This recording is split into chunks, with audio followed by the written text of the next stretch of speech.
combine these two, because I feel like from a media standpoint, you can address these in equal measure. One is, the media tells me so many things that are exactly opposite of each other. How is a normal person like me to figure out what is the real truth? And in that same vein, if we're talking about truth, what should we do about the assault on free speech? Yeah, well, I mean, there's a guy named David Brooks, so if you want to read him, you'll be fine.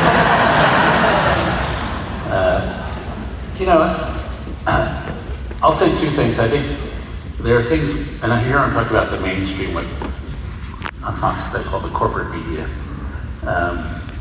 Times, Wall Street Journal, Washington Post, ABC, CBS, NBC, that we have done the same thing the universities do. We're not representative of the country. I'm unaware of too many Trump supporters in the mainstream media, out of the thousands and thousands of them. That's terrible. When I started in journalism as a police reporter in Chicago, there were all sorts of guys, and men and women, who had never said a day on a college campus. It was still somewhat of a working class profession.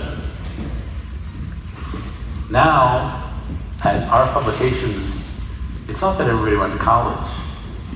55% of the people who work at my publication, Wall Street Journal, all our peer institutions, it's not that they went to college, they went to the same 32 elite colleges.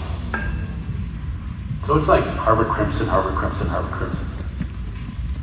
And that's just a mistake, because we're not representative of the country. And so that insularity sometimes leads to bias. What story we think is important and what story we don't tell. And so there's bias. But if you read a fact in the New York Times, that fact is accurate. We have teams of fact checkers, believe me.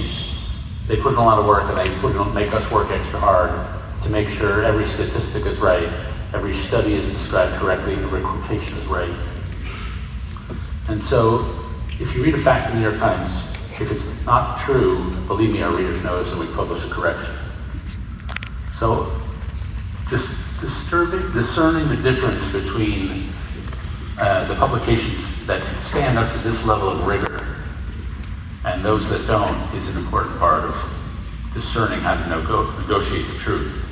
Again, we may not always be unbiased, but at least the facts are right. And then, I remember so I think there was, and if I write a column and I say, the president is thinking this, it's not because I'm guessing. We're not allowed to do that. It's because he told me. And he might have been off the record, so I can't quote him directly, but I know he's thinking about this, so this is what if you do the reporting, then you're gonna get a little closer to the truth. Now, having said that, sometimes you've had this experience where you actually have direct first-hand knowledge of a situation, and then you see it described in the media. You think, that's wrong. And that's just because the profession is really hard. It's hard on tight deadlines to accurately describe something. So sometimes you have to go over weeks and days to refine what actually happened. It's hard to do daily journalism, it's just hard. But so I think going to the mainstream publications, adjusting for biases if you perceive them, is better than going to some random news source that quotes some random dude who had an uncle who heard something. Remember when blogging started, I would read something that seemed like very smart. I'm reading a blog, and then the blogger would say, well, I've got to stop writing now, I've got to go off to junior high. And I said, oh, I've been reading a 12-year-old, I do that. And they're hit or miss, and then when you get the super partisan publications, they're bound to be more inaccurate. So for example, just one quick example, after the Kirk shooting, Spencer Cox, the governor of Utah, who I think handled himself beautifully, said this at a press conference: as Utahns, we were all hoping it would be an outsider and not somebody from Utah. But now we have to face the hard reality, it was one of us. And that quote appeared in distorted form. So it had Spencer Cox saying, we all hoped it would not be one of us, but it is one of us. They took out all the Utah parts. And so that made it sound like he was talking as a native versus immigrant. or white versus non-white, or something. But it totally distorted the meeting, and that showed up everywhere in the partisan media. Because their motivation is not to tell the truth, their motivation is to advance an agenda. And that's just not journalism.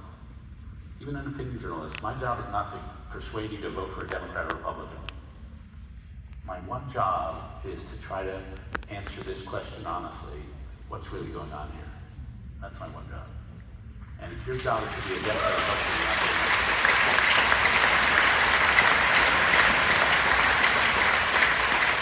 only because you brought it up. Do you talk to the president a lot? this one less so. I talked to every other president until this one.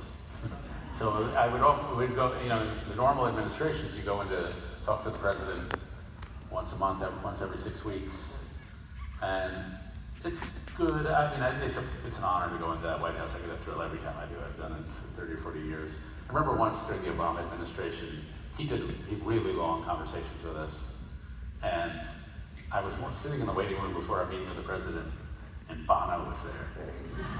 And I'm chatting with Bono, and then we go to the Oval Office, and Obama was kind of boring that day. I felt like telling him, Mr. President, I could be out there with Bono.